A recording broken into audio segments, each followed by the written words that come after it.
Hello, my name's Penny.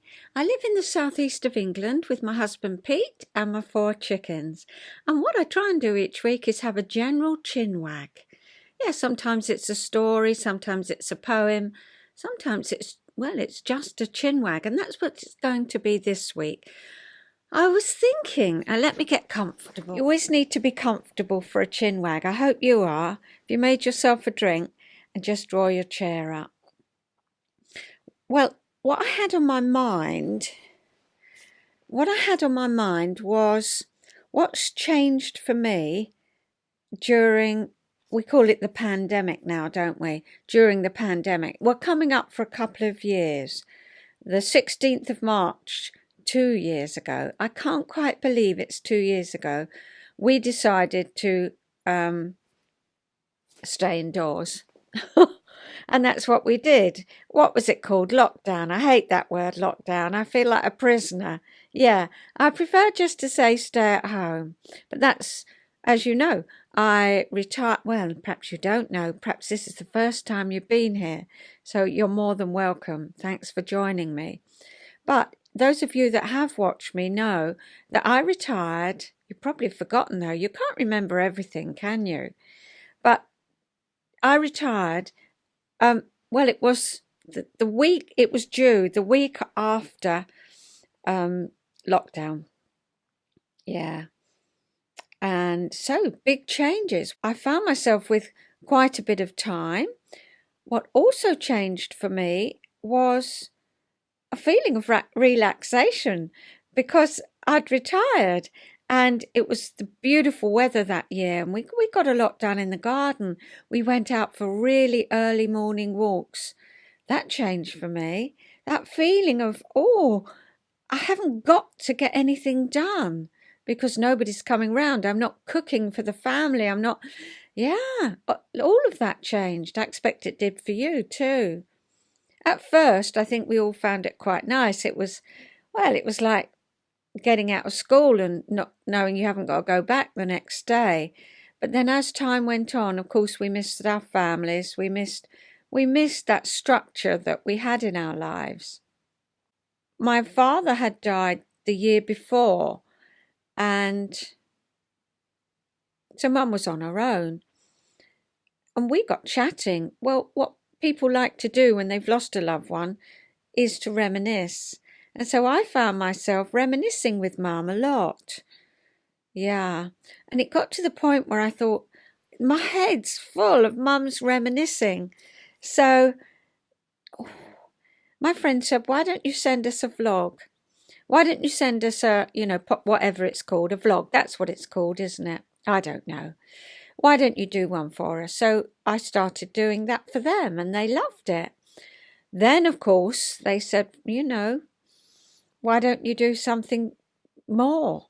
And so I thought about Penelope's chinwag, and I decided to do it. I went for it. And I enjoy it. Yeah, it's nice sharing it with you.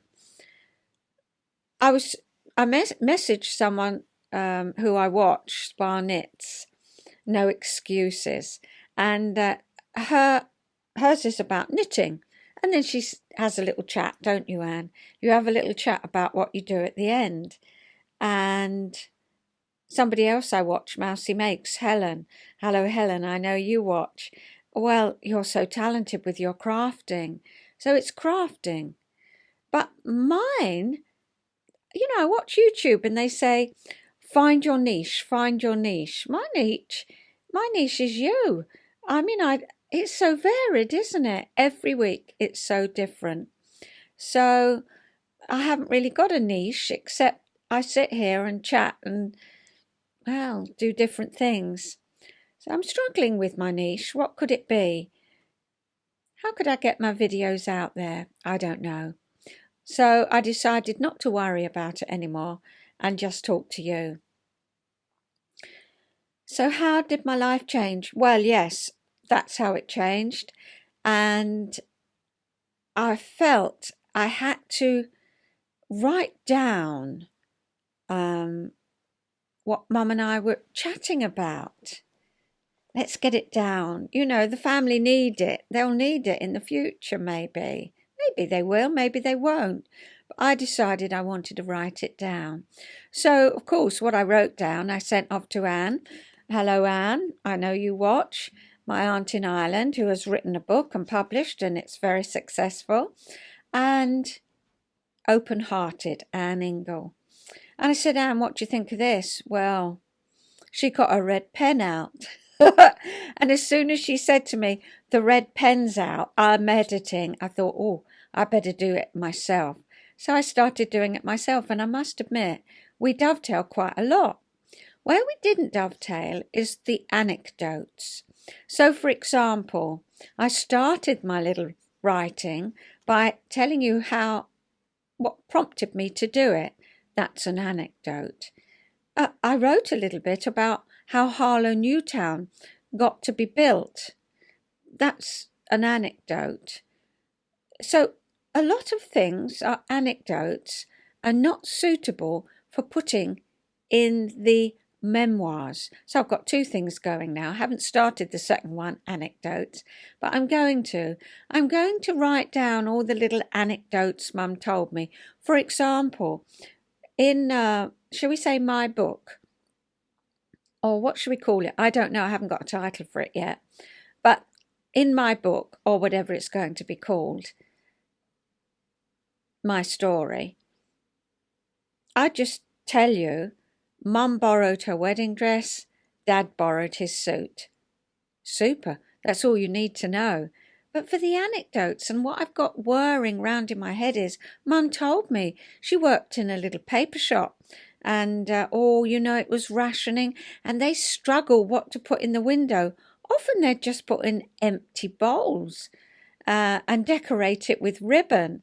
And the lady there, she had been recently married, and her husband was now a prisoner of war, and she was thrilled to bits when her wedding dress fitted Mum, and Mum borrowed it. So that's going in the anecdote one. I'm going to do it. So I'm going to have two, really. What I'm going to read today is the My Story one. I did start it right back. I did threaten to read it to you right back in about episode 2, but it didn't feel right. And, yeah. Oh, the music's just gone on downstairs. Pete's cooking lunch. He loves to play his music. So I can hear it. I wonder if you can. It's not too bad, bit of jazz. So, yeah, I'm going to read you that. And what else changed for me? Well, just spending my time with Mum, because as the years have gone by, yeah, Mum, well, she doesn't want to sit round there on her own, does she? And I'm so grateful that I live so near. So, yeah, she started coming on board with Chinwag, and I think she's taken to it like a duck to water. And she plays a little bit of piano for us. Now, another person I watch is PiaKnits. And that, again, is a knitting podcast. You see, it's easy to say it's about knitting, crafting. But she's also a pianist, as is Helen of MousieMakes. And I got to grade 8 with my piano, but I haven't got a piano now. But this has stirred in me a desire to go round to Mum's and get it practicing. With MousieMakes, I love her. I'll write it on here. The piece of music that she opens I feel like I'm talking to you, Helen, that you open your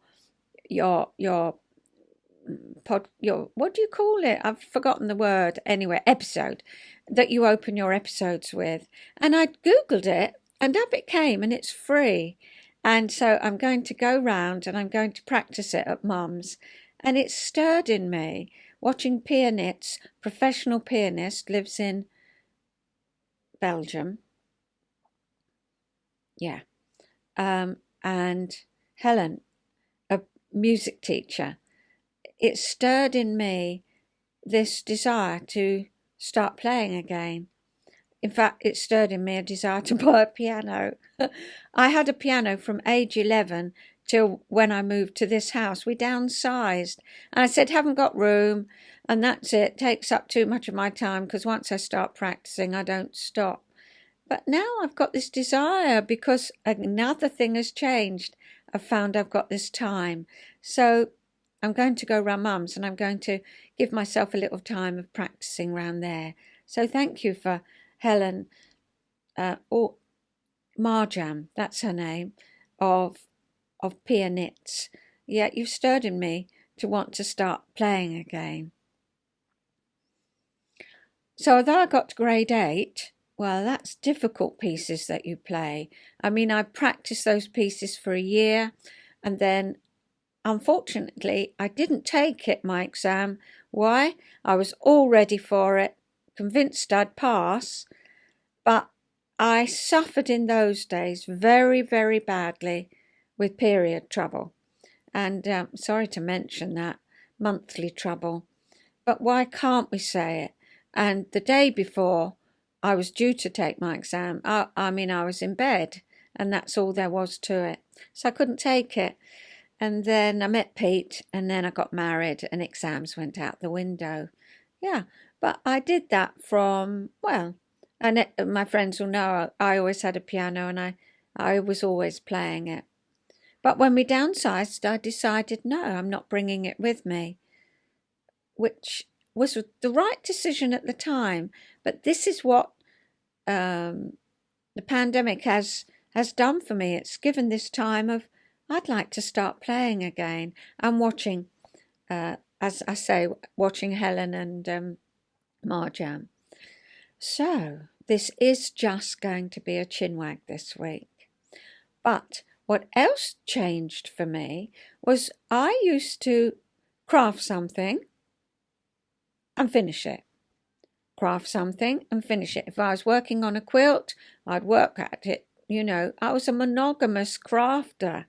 But when lockdown came, I decided it was too, I wanted to spread my wings a bit. And of course, I never watched YouTube then. I'm a YouTube watcher now. And I realised people cast on 9, 12 things at the beginning of the year, and it takes them a year to do it. They've got something varied. They want variety in their life. I would always feel a bit guilty having whips, we call them, in the crafting world, work in progress. So I've been in the mood this week. I've really sorted out my craft area, and I've gone through all my whips. And of course, I never had a project bag. I didn't need one.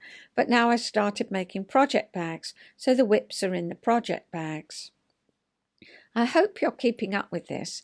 It is just a chinwag this week. So I'm going to show you my whips. Yeah, do you fancy that? I'm just going to switch off while I get myself organised. What I'm going to put up here is the bed cover, because I changed my quilts. I made so many. I've never got the same one on, well, just for a little while. But the one that's on at the moment, I'm going to put up here so that you can have a look. And whilst I get my whips prepared, I'll see you in a minute then.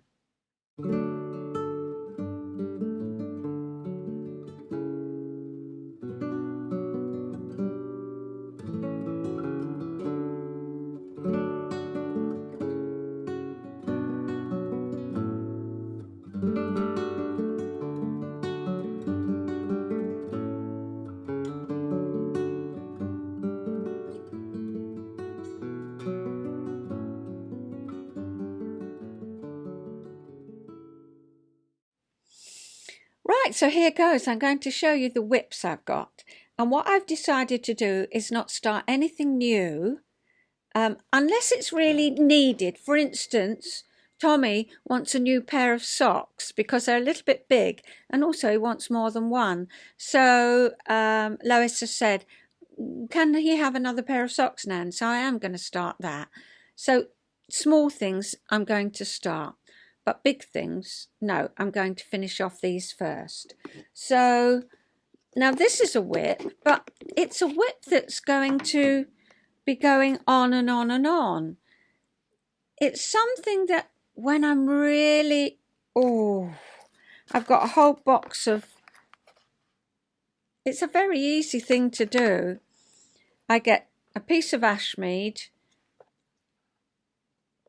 Have I got an empty one here to show you? No, it's the shape, and it's made of fabric, so you can do it with papers, but I like the ashmead.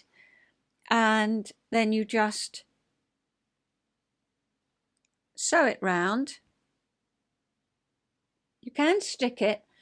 If it's papers, I stick it, but if it's ashmead, I just clip it round. Can I show you a dark one? You'll see it better. Look, it does, to me, it's not even equal, this one, look. Can you see? And then you put the two bits together. It's so simple. You put the two bits together and you do little whip stitches along, open it up, and there you have it. And I just sit, and it is mindless. These are all Liberty. Here's one. Here's one I've done. You've seen it before. I did little diamond ones in that. I popped the little diamond ones in. Can you see? They're just the same technique. And then you put one of those around the edge of the diamond. Just rings the changes. So I can't, that is a work in progress, but it's not something I need to get done. It's something I pick up when I'm just chatting with friends, which haven't been doing it so much, obviously, because they can't come round. But I don't have to concentrate when I'm doing that. So that's something on my whip pile. But I enjoy having it there. Okay, the other thing on my whip pile is this great big quilt. I showed it to you in another episode. I can't remember the episode now, but it's gradually getting done.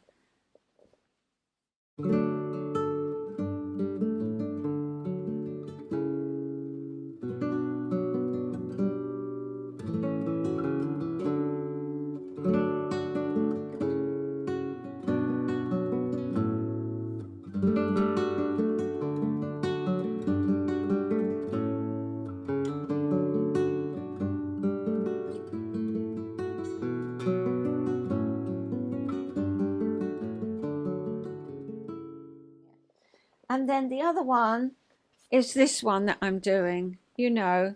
Now this is English paper piecing, just as I've showed you. I made it up, well, I just put these bits in. Do you remember? I showed you and I embroidered them. And so that is definitely coming out. It's going to be sitting on my chair and I'm going to be doing a bit more. So yes, I've got that to do, which means I don't need to be making any more quilts. Well, she says that and then shows you a work in progress quilt. I've got it in this box. Oh, yeah. This is, can you see? It's a storm at sea.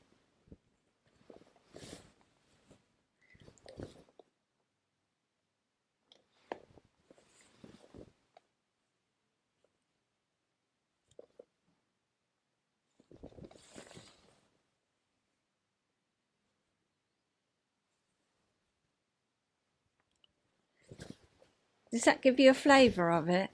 Can you see that design that's coming? It's rather effective. Anyway, I've done the first line. And I've started the second.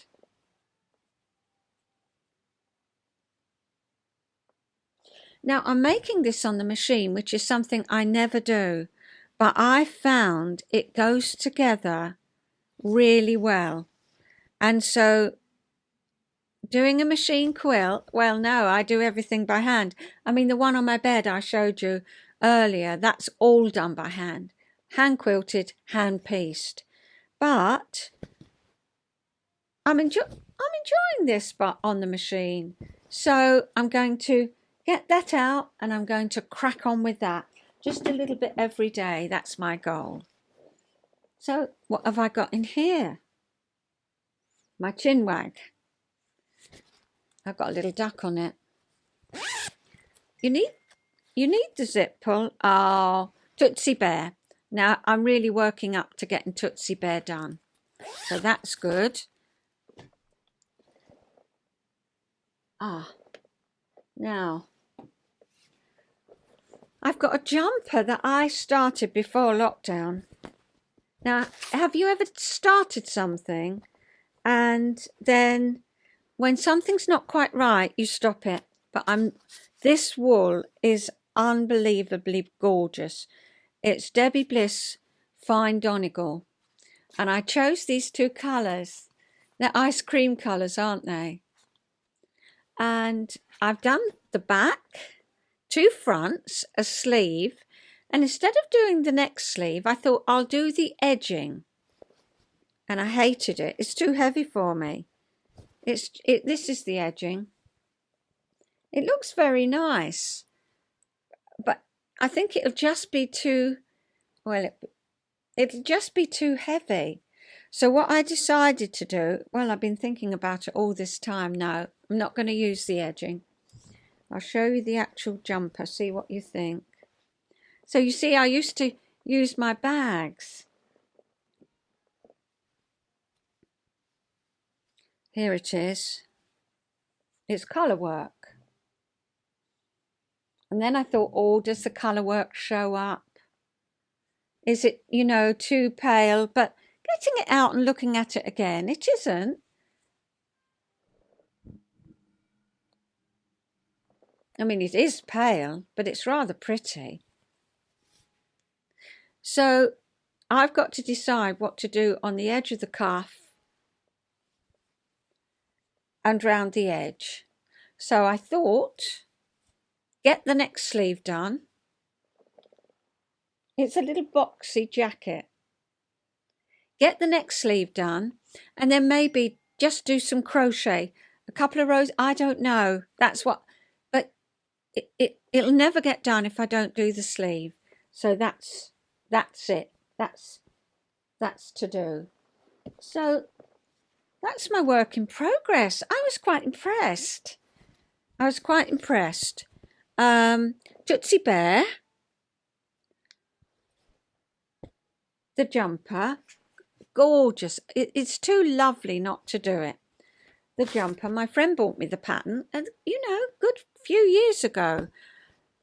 So Tootsie Bear, the jumper, the quilt I'm doing on the machine, and hand quilting my lovely quilt. And this is, I wouldn't call it even a work in progress. It's something that it's nice to have, and when it's finished I might carry on doing it. I don't know. So yeah, I'm just going to carry on with that. So that's my works in progress. So thanks very much for sharing it with me. And I think now I'm going to chance it and read you my story. Yeah, I'll do that. Because that sums up all of the episodes that Mum's been talking about. And then we're going to move on to when we move back to Tottenham. And then from Tottenham was another 5 years before I moved to Southgate in North London. So I thought, I've done the first 5 years of my life, and then I'll wait for Mum to tell me about the second 5 years and my own memories, and then I'll write that. So, whilst I'm sorting the story out, I'll put the fascinating fact up. I'll see you the other side of that. Because they move without limbs, snakes need robust skin that can withstand constant friction. Some species climb up rough tree trunks, while others burrow into abrasive sand. What makes the skin of a snake so durable? The skin of snakes can differ in thickness and structure from one species to another. However, the skin of all snakes has one thing in common. It is firm on the outside and becomes progressively softer toward the inside. Why is this advantageous? Material that has a transition from a stiff outside to a flexible inside can distribute an impacting force over a larger area, says researcher Marie Christian Klein.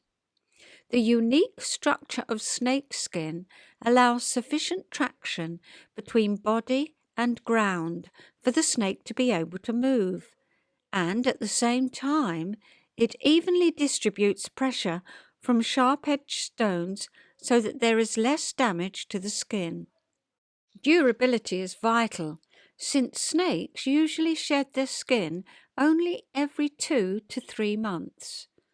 Materials with the properties of snakeskin may be useful in the field of medicine, for example in manufacturing slip-resistant and extra-durable artificial implants. Also, drive and conveyor machinery that mimics the construction of snakeskin may require fewer pollutive lubricants. Well, I'm losing the light now, so I'm going to get on and read my story, and then I'm going to put up a little film, but I'll talk to you about that. Oh no, I've got TA to do. Right, story, TA, and then the film. Okay. I love bright days and sunshine. It was just that kind of day when I was born. Mum and Dad were 18 when they married. War was raging with a new kind of threat, the doodlebugs and V2 rockets. They'd met at the Tottenham Royal, a local dance hall. Dad loved dancing, but Mum said she didn't have the knack. Working since they were 14, dashing down shelters when the siren went off, and on top of that, Mum was looking after my Nan, who was seriously ill. She says Dad was like a knight in shining armour. He'd get on 3 buses to visit her in Highbury, and always produce some tasty treats from under his hat, which meant so much because of rationing. After my Nan, Lydia, died in December 1943, their relationship grew stronger, and a year later, on Christmas Eve 1944, they were married. Mum says with such affection that Dad's mum put on a lovely spread for them, neighbours and friends helping them with their ration coupons. She borrowed her wedding dress. Dad borrowed his suit, and they honeymooned in the house opposite as the neighbours had gone away for a couple of days. A strong memory for Mum is sitting on the stairs during her reception and crying. I picture a young girl still grieving for her mum. She said Nanny Cunningham, Dad's Nan, said quite kindly but firmly, "Come on, stop that. This is your wedding. All this has been done for you. Enjoy it." Nanny Cunningham had lost so many of her family, her husband, siblings, and 4 children. She knew all about grief and encouraged Mum to enjoy the day. Their married life began in 2 rooms at Highbury, North London, with a single bed, a gas stove, but no sink, and sharing a downstairs toilet. Dad rigged up a sink on the landing, but water had to be collected and emptied. Housing was very short as bombing had taken its toll.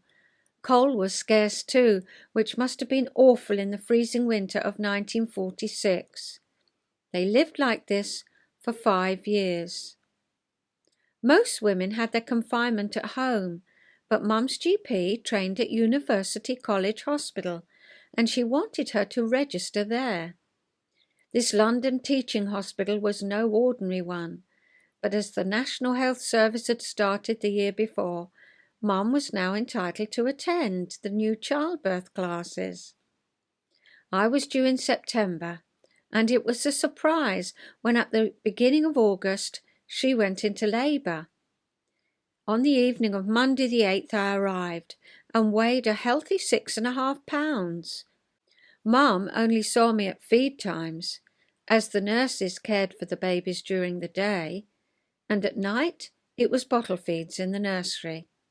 She had a 2-week stay with limited visiting, but said it was great and she felt like royalty.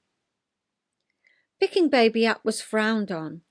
When Mum was home she often wanted to cuddle me, but that wasn't thought best, so she didn't.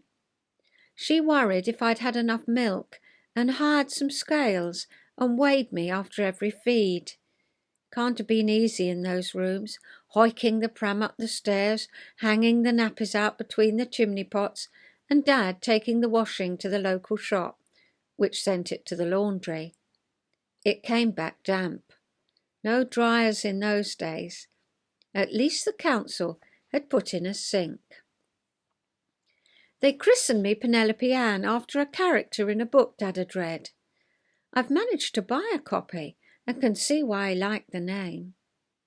As well as describing Penelope, it puts you right amongst the beaches and people of Cornwall, a place he loved and visited time after time.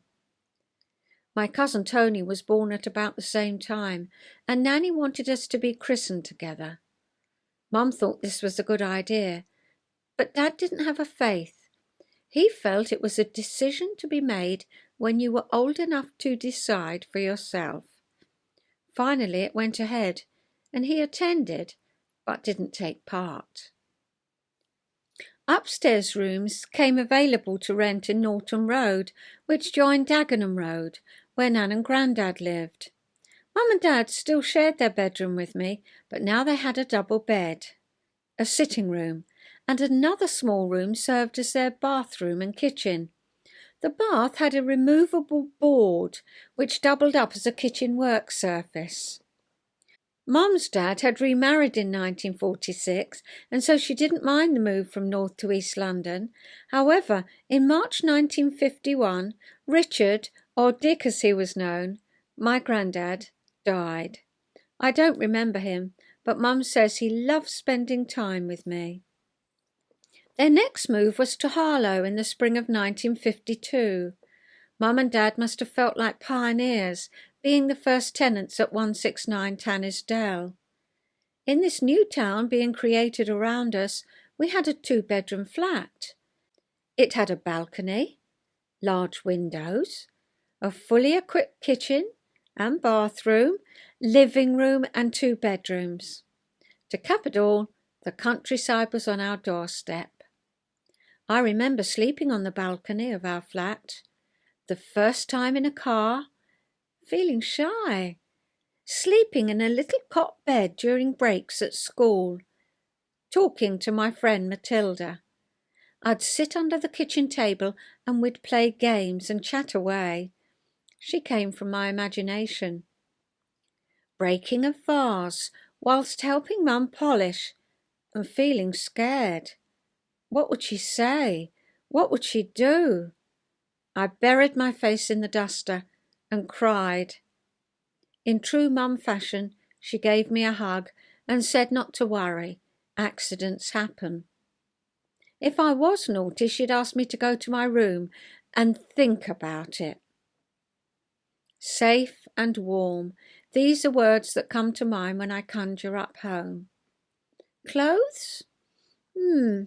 Wool and cotton, smocked and buttoned, and bows in my hair. Also, letting the air get to my body. Being among people that didn't worry about clothes. And lemonade and crisps. Sitting in a pub garden in the country, having these treats. Dad worked in London and I didn't see him much.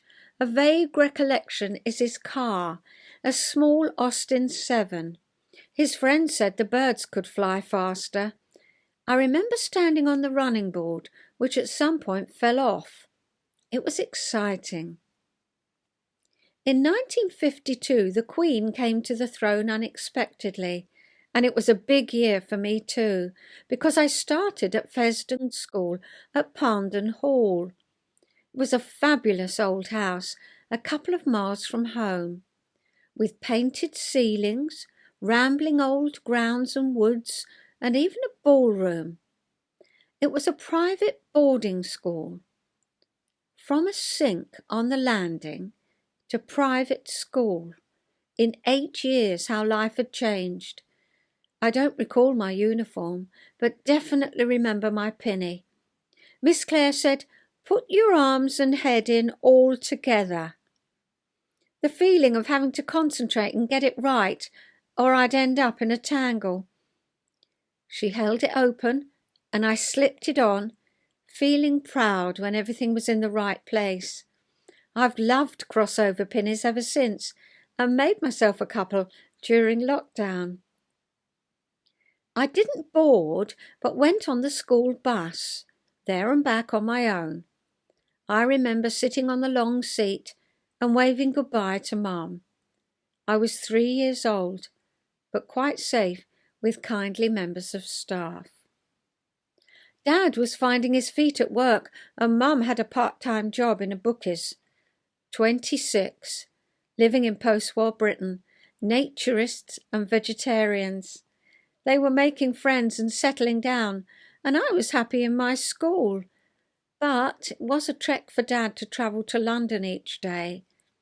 His company offered him a flat close to his work and Tottenham Hotspur ground. They took it. So that's what I've written so far. We'll see what Mum chats about moving to Tottenham. So shall I do a little bit of TA now? It's only a small part this week. It's another part about how we can spend our time and get strokes. If you've watched before, we've talked about withdrawal, rituals, and pastimes. And this week we're going to talk about activities. Now, we might do that as a group. We might do that on our own. It's an activity, putting Chinwag together, talking to you, editing, putting it up, all of that. That's an activity for me. I'm usually, as we say, we're usually an adult because it's something about the here and now.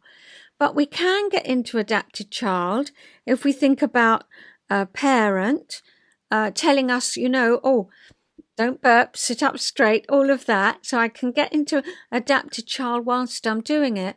But mostly I'm in adult because it's about the here and now and getting it done.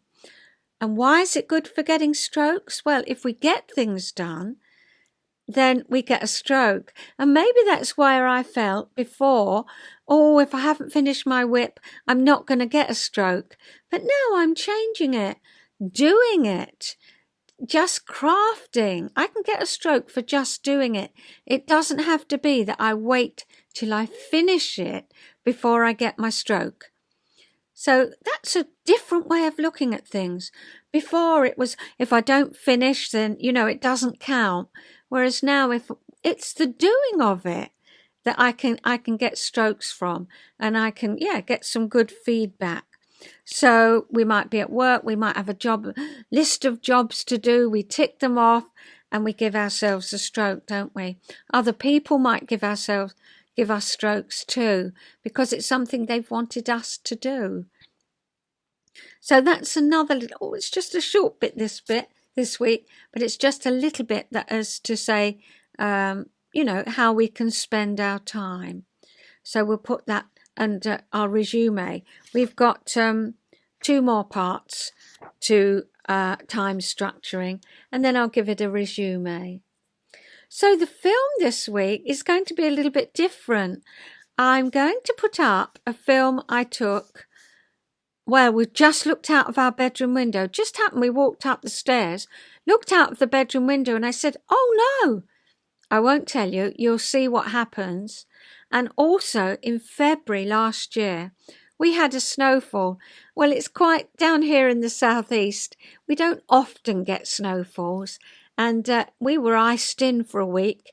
I didn't get round to see Mum because I don't go out in the ice in case I slip over.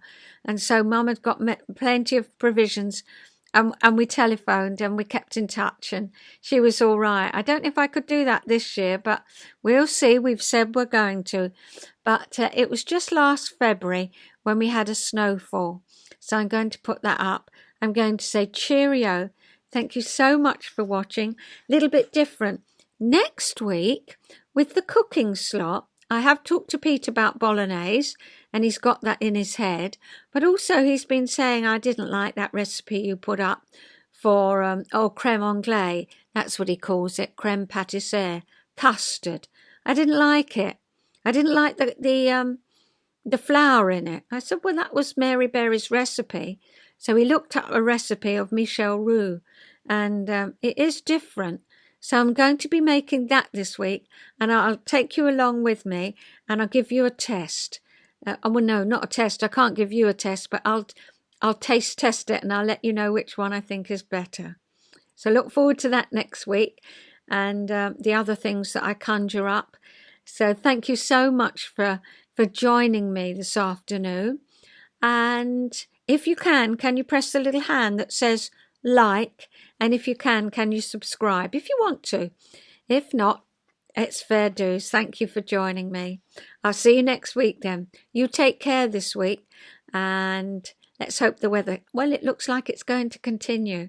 So here in England, we're, or Great Britain, should I say, I know I've got people watching in Scotland, people watching in Wales, and people watching in Ireland. So, yes, here in, anyway, it's nice weather here.